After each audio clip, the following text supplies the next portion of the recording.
So that's the first aspect I might touch on. Really, like spend a good 20 minutes on today is like the intergenerational aspect of the Meals on Wheels.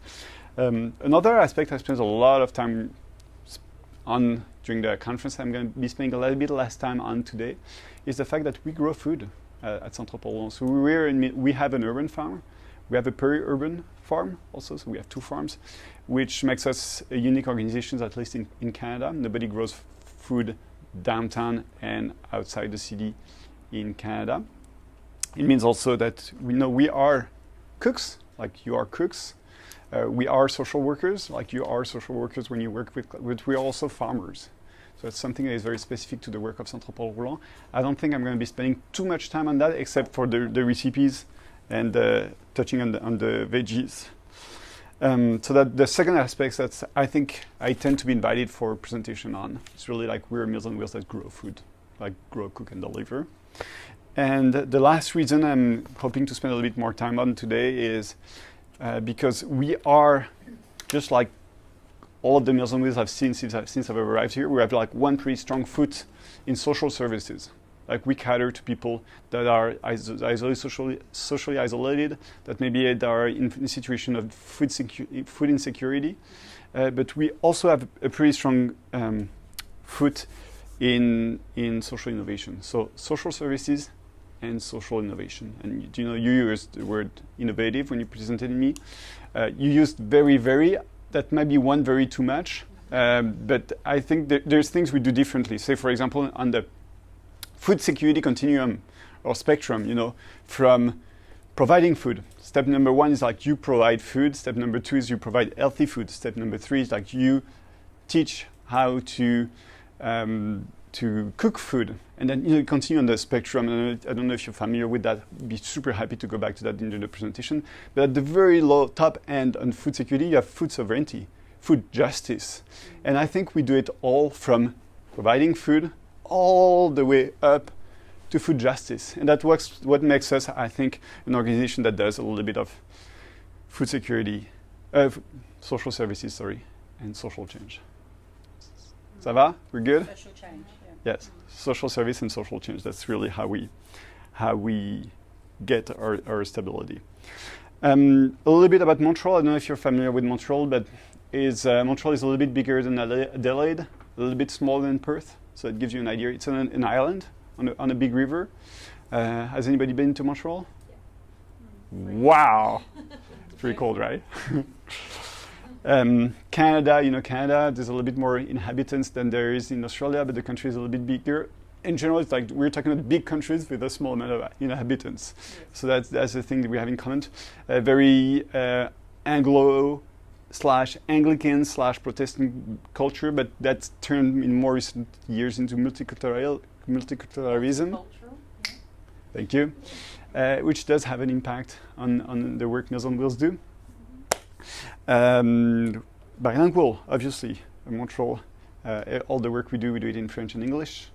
Our clients are mostly allophones, and then francophones, and then anglophones. Allophones. So people whose first language is not English or French. Oh, okay. Yeah. So newcomers, a lot of these. And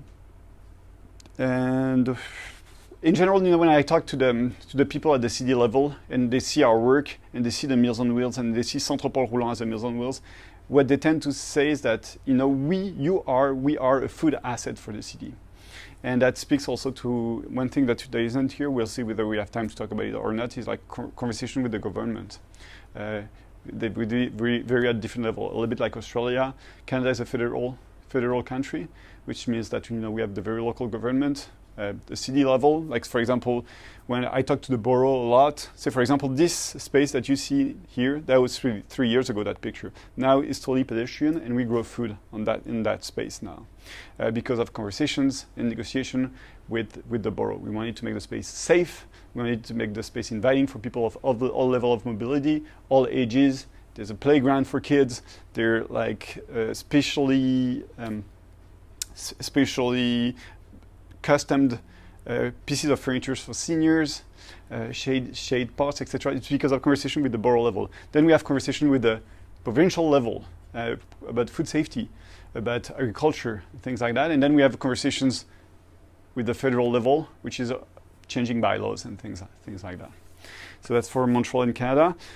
A little bit of history about Santropol Roulant. Santropol Roulant is a very, very classic Meals on Wheels stories that you've heard 300 times before. Started 25 years ago by two young people, Keith and Chris. They were 23, 24. They were working in a restaurant. And then one day, their neighbor, she broke her hip. And there's a picture there you'll see of Montreal stairs. The way architecture is made in Montreal, I don't know if you remember, but there's a lot of outside stairs going to the second floor in a country where there's 6 months of snow, which means that accessibility is a huge deal. That person, she broke her hip, and she had to go to center just because she wouldn't be able to go to the grocery store. So she talked with the neighbors, and they were like, well, maybe we can bring you leftovers from the restaurant we work in.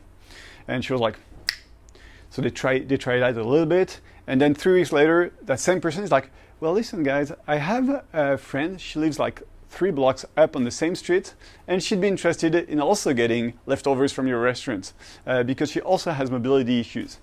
And this is really how the idea started. It also started because they felt like they got to meet those two women, which were of generations they're not used to hang out with much. So they were like, this is special. Like, this is providing us an opportunity to engage with seniors. So that's sort of a very, very classic Meals on Wheels.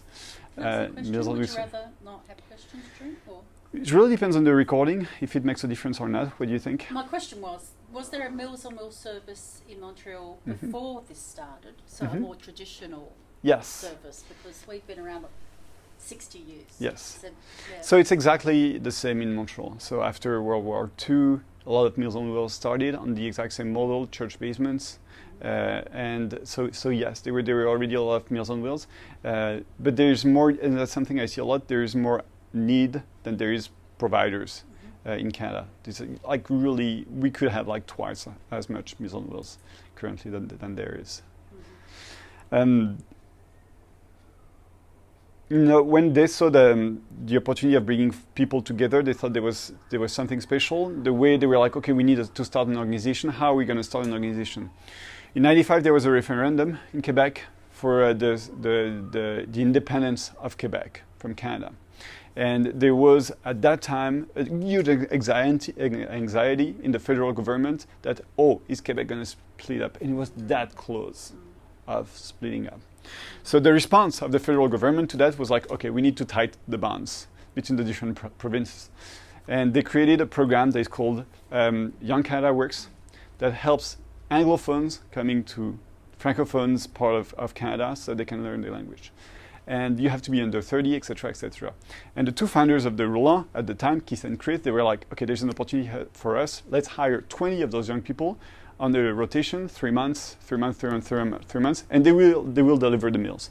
And that's how the organization started. So the organization did start with a group of young volunteers. I'm going to start, like, this is clear, was like people under 30 delivering meals to people that are over 30.